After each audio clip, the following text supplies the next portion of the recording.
Hello, and welcome to Learning on the Run, a service of UVA's lifetime learning program in the Office of Engagement. Perhaps 90% of the Earth's population lives within 100 miles of the ocean.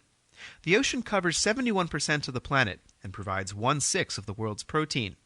Yet the threat to that ecosystem from climate change, pollution, and overpopulation has never been greater than in the present. On September 29, 2012, Stephen Macko, Professor, Isotope and Organic Geochemistry in the Department of Environmental Sciences, briefed a gathering of Virginia alumni on the current status of this precious resource.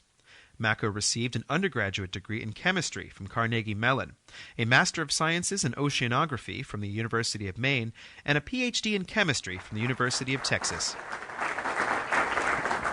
My plan today is to address what some would call a crisis. I'm going to present information to you, and I'm going to let you be the judge. If you think about the Earth has an ocean, and we think of the ocean as being very deep, but if I held a globe in front of you, and you look at the globe, the thickness of the ocean on that globe is about the thickness of the paper on the skin of the globe, okay?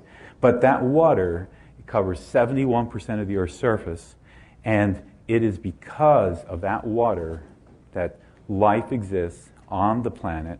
A consideration at the same time is that we have this very growing population on the planet.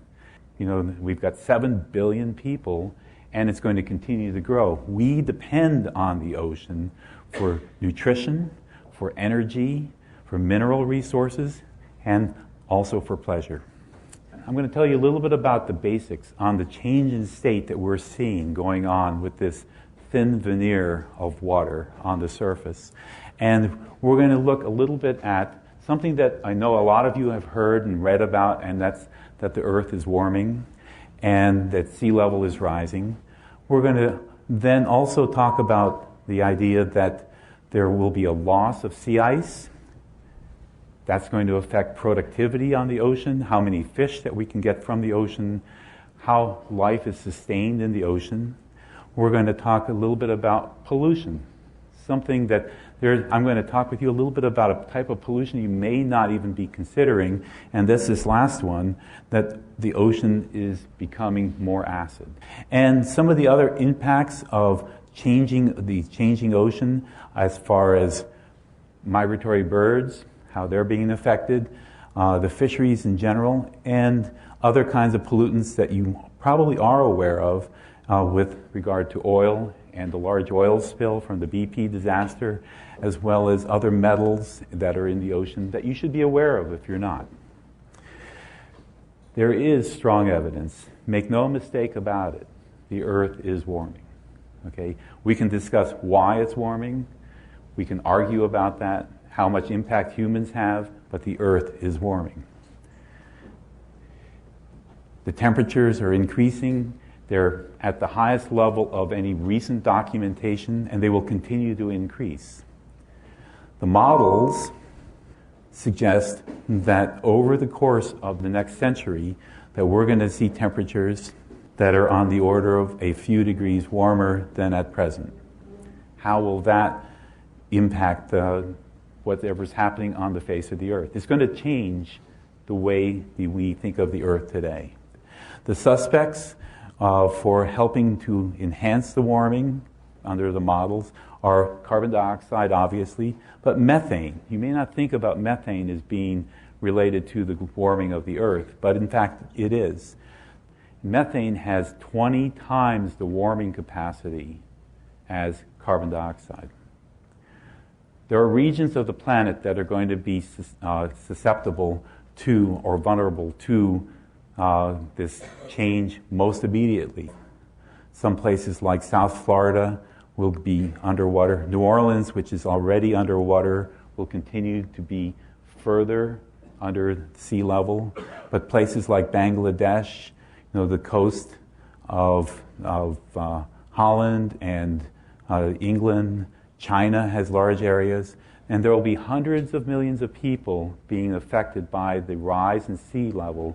This is the rise in the ocean surface. We're talking about meters, the height of this room perhaps. and over the course of the next century.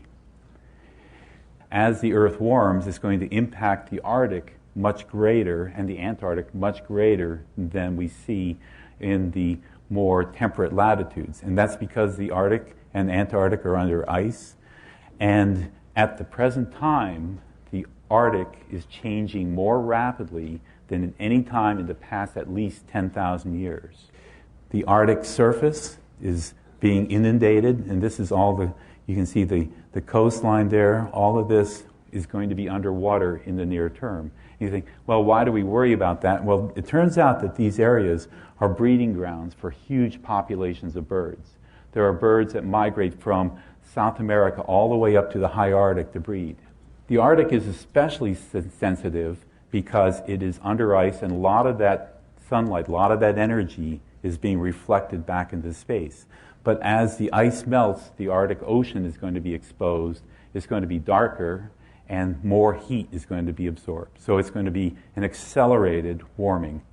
The Arctic is covered by sea ice every year, and there's a time of melting going on because in 2012, we are now at a minimum for sea ice coverage that has ever been recorded this September.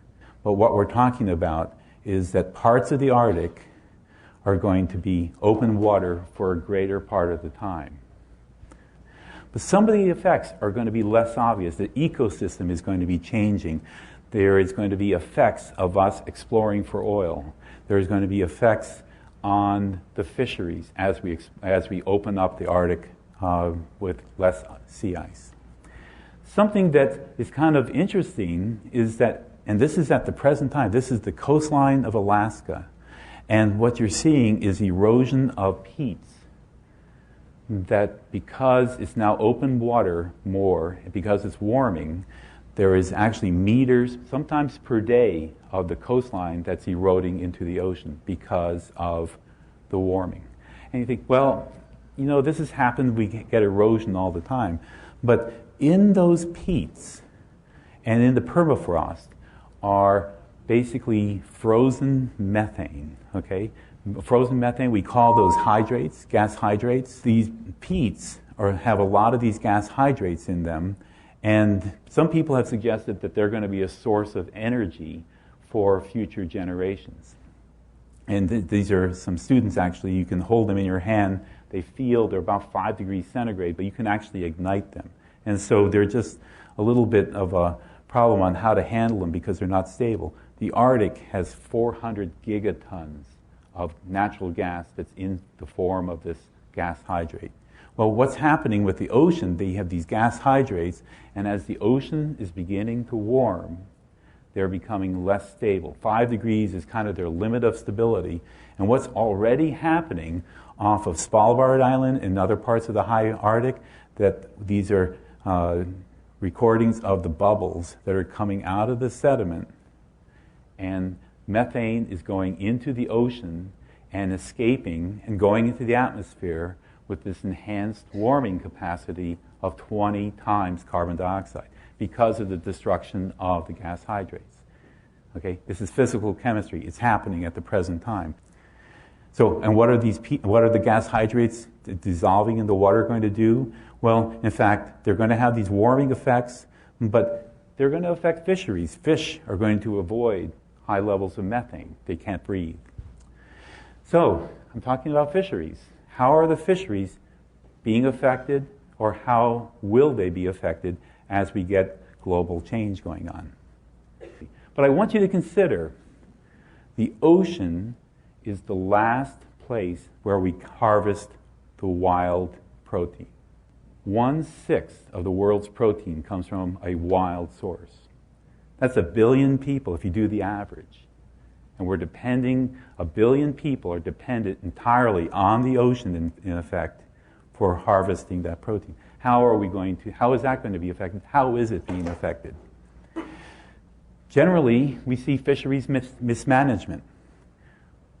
Globally, there has been overfishing. Globally, there is commercial extinction potential. If I mentioned an organism called the stellar sea cow, has anybody ever heard of the stellar sea cow? 1768, you'd have to be around. That was the last one. It was hunted to extinction. Human-induced extinction of a marine mammal. We've tried it on other things. You've heard of the right whale? There are a couple hundred right whales left in the northern oceans. You think this is an animal very close to extinction. Nature is probably one of the two premier journals in the world, and they commonly have articles about the losses of the fisheries. But this is really the description. If you look at fisheries catches over the course of the last few decades, you'll see that from the 40s up through about 1990, there was increasing fisheries because there was increasing boats. We had increasing good technologies. We could harvest more from the ocean, increasing numbers of vessels. But then right around 1990 or so, everything started to go flat. It was not beneficial to put out more boats. And what was happening is right around 1990 through today, it's flatlined. Any doctors in the audience? But it's flatlining. You're worried. And we are harvesting the same number of fish, smaller, fewer species, than we were harvesting just back about 1980. Bycatch, we're harvesting more bycatch. There are some fisheries, and I'll show you the data, that bycatch, when I talk about it, they are not what we want. If you're in a shrimp fishery, you want the shrimp, you're catching starfish, other fish, skates as part, and crabs. We're not prepared to handle bycatch. When a boat comes in and goes out, they're not prepared. Well, if you catch a grouper in your shrimp nets, well, if we were prepared to handle the grouper, we could have it in the market. But if you're a shrimper, we're not prepared to handle it. I know of one country that actually actively does something with bycatch, and that's Iceland. And I talked to a guy who has worked in Iceland. He said they actually have to document all the bycatch. We don't document it. It goes over the side in the North American fishery. In the open ocean, we can talk about the large fish, whether it's tuna fish, billfish, and the sharks. In the Northern Hemisphere, intense fishing is being conducted, and there's lots of standards. Japan, before World War II, harvested 1 million tons of tuna fish. 1 million tons. I just showed you 86 million tons is the total world harvest of fish. 1% or more was just Japan harvesting tuna fish. In 1950, the United States harvested about 1/6 of that. In recent fishing, Spain, of all of the North Atlantic, compared to Spain in 1950, Spain's catch of fish, tuna fish, in 1950 was greater than the entire catch of all countries fishing the North Atlantic. Is there a problem? All fish are actually in decline. If you look at, here's numbers of species being caught, we're harvesting fewer species, and the numbers of fish have reached a maximum somewhere around 1990, and they continue to be in decline worldwide. What has changed in fisheries worldwide? Well, we've seen declines, sometimes 90% of the numbers of fish that we're catching in those of the different kinds of fish. The sizes, we no longer get the large halibut. They're not there anymore. And we're changing the species. We're no longer harvesting the species that we usually catch. We're going for different species. Some of the bycatch, in fact, is now turning into a principal catch. Dogfish, for example, skate. Changes in the Pacific, up to 42% declines in the fish that are being caught in the Atlantic and Pacific. What are we catching? Well, we're changing some of the fish that we're catching, but we're landing more of something that we're discarding. When you go and you get wild shrimp, for example, a pound of wild shrimp means that they have thrown away, well, for every pound that's landed, there are probably 5 pounds that are thrown away of bycatch. But the thought is that all the world's fisheries, all the fish that when you go to a restaurant and eat the fish, unless it's farmed, that what all the fish over the next 50 years may be economically extinct. we will change our diet. 1/6 of the world's nutrition comes from the ocean, and we have to make that change. What else is going on? Primary production is going to be changing. Primary production is the ocean's plants. 1/2 of the world's oxygen comes from the ocean.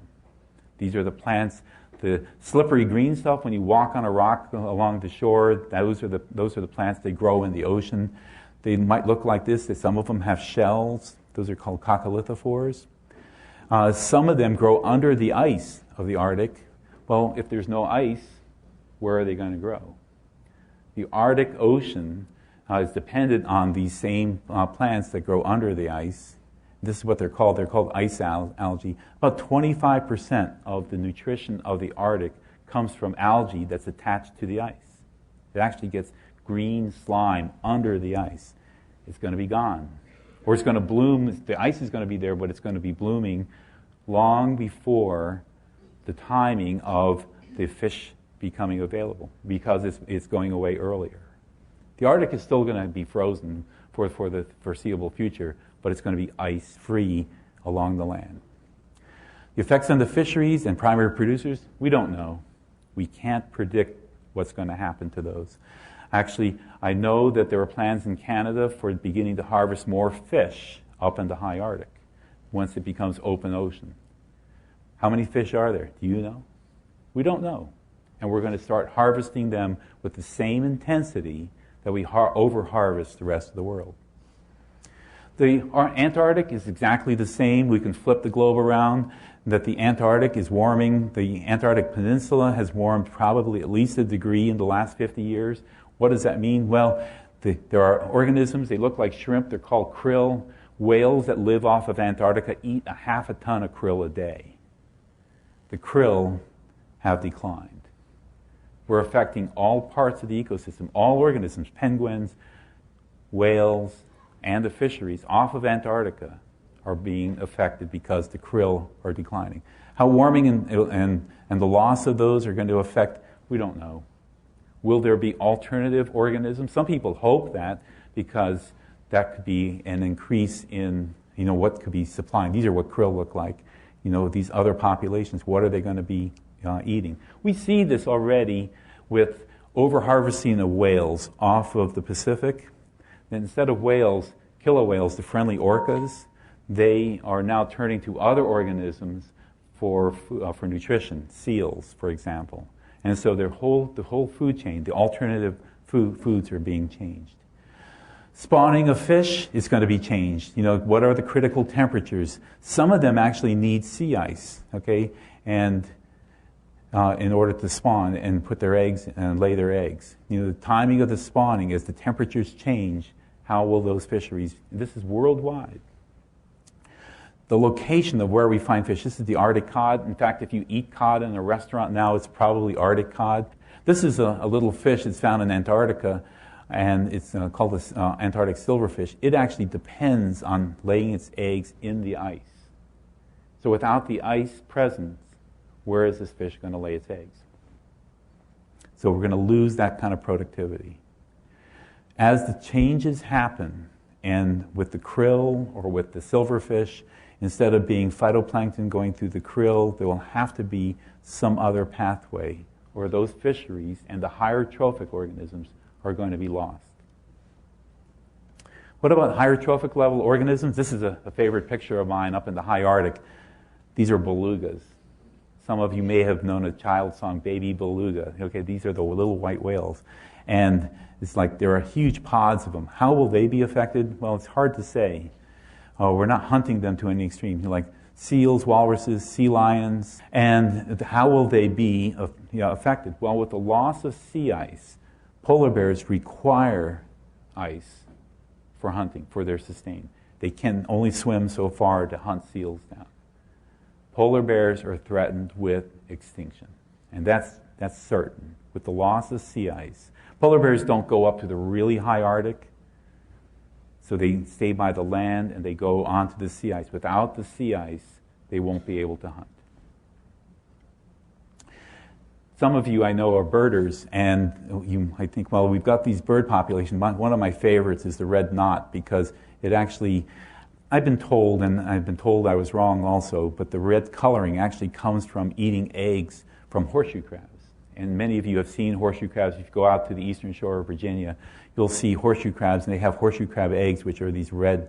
And they come in, and they are about the size of my fist, and then they will eat so many horseshoe crab eggs that they will almost double in weight. And what they're doing is they're stocking up on nutrition as they fly through Virginia and Delaware and Maryland, because they're going to go up to the high Arctic and lay their eggs. That's where they oversummer. Anyway, red knots are in severe decline. 100 different species, millions of shorebirds are going to be affected by that coastal change. And it could be that millions of birds, millions of shorebirds, are going to be in severe decline. And some people suspect birds like the red knot already are, because of the changing climate. One thing in particular with the red knot is that the harvesting of horseshoe crabs in Virginia is totally unregulated, essentially. And it's you think, what do you do with a horseshoe crab? Well, in fact, in some of the fisheries, like crab fishery or conch fisheries, they're used as bait. And so there's no thought about how many of these horseshoe crabs we should be harvesting for bait and not letting them have eggs that are going to keep along this flyway of the red knot. So this is, I would part of this, it's not the same as mismanagement, it's unmanagement of an essential part of an ecosystem. I've got to mention other things like pollution in the ocean. With, part of the evidence for a crisis is pollution. Plastics is a really a big part of this. There are 5 million tons of plastic. Over 50,000 pieces of plastic enter the ocean every year. There are islands in the Central Pacific, and now there are islands that have been discovered in the central gyres of the Atlantic Ocean that are the size of the state of Texas. And nobody knows how deep it is, but it's all plastic, and plastic can last for decades, depending on the kinds of plastic. The other side is a mystery about that there are high levels of mercury inside of larger fish. And you should be aware of this, that the higher levels of mercury are found in tuna fish, that the levels are such that, and we don't know exactly where it's coming from, and some people suspect it's coming from fossil fuel burning. That's not well established. But the fact is that the mercury is there. I'm giving you the data. That if you were a woman of childbearing age, or if you had a child or a grandchild that's under 55 pounds, the child probably should not eat more than 1 6-ounce can of tuna fish per week. Aside from the great benefits of tuna fish, which is the omega-3 fatty acids, the other side is you're elevating your level of mercury to a level that you should be concerned about cognitive processes. You all know about the grand oil spill of 2010 and the fact that that oil entered into the environment. It was probably, some people suggest, it's the largest accidental oil spill ever. Something of consideration, we're thinking about drilling the high Arctic. And as we drill the high Arctic, how do we handle an oil spill where there's ice?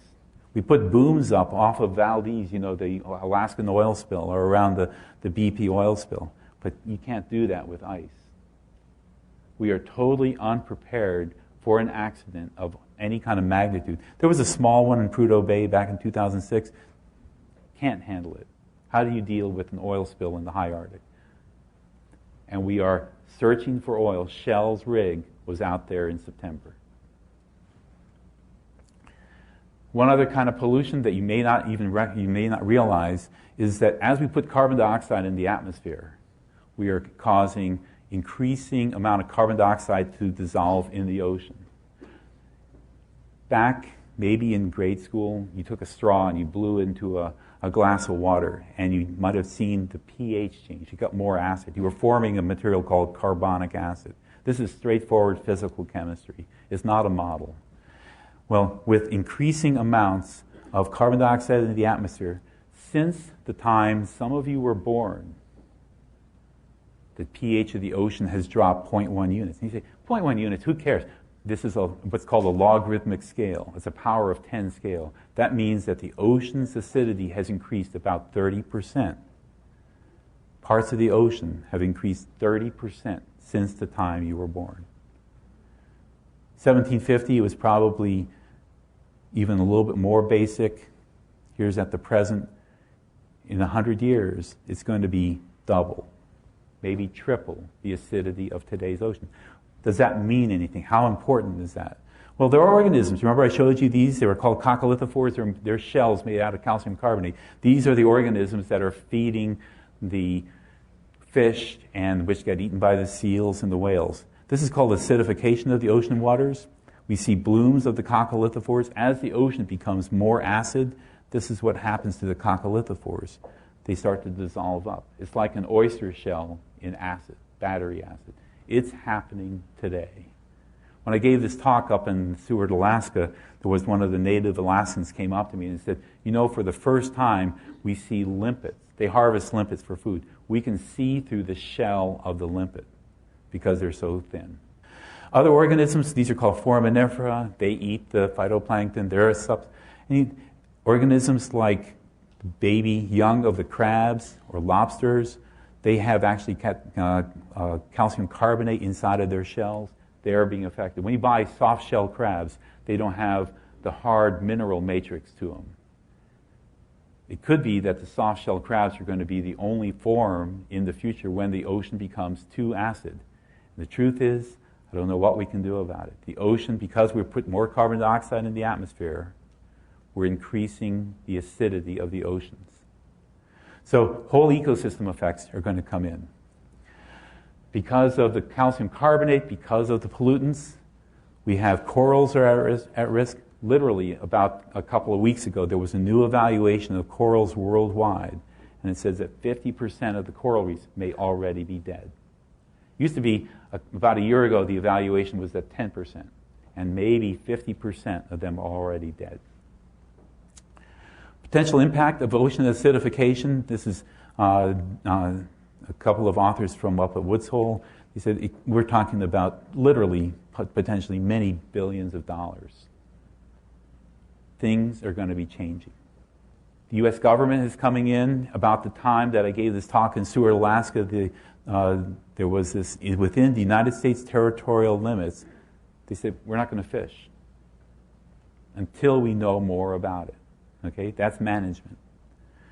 The United States this past winter came out and said that, well, all fish that we use for catch in the territorial limits of the United States, we're going to manage them. We're going to know how many fish are being caught. We're going to manage everything. To me, it's going to be an impossible task. How do you manage every vessel, every fish?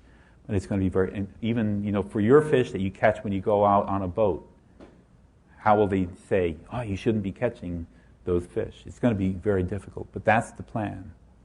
And Friday's Washington Post, there it is, Friday's Washington Post. Juliet Alperin had this article, and here's the hope, that through management, careful management, it may not all be gloom and doom, but we need to have that management.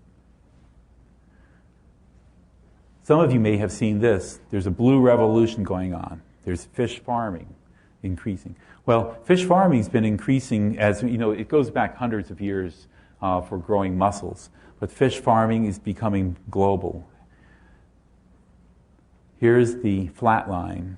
There's fish farming. So the increase in the world's population, the increase in our demand for fisheries, is this the future?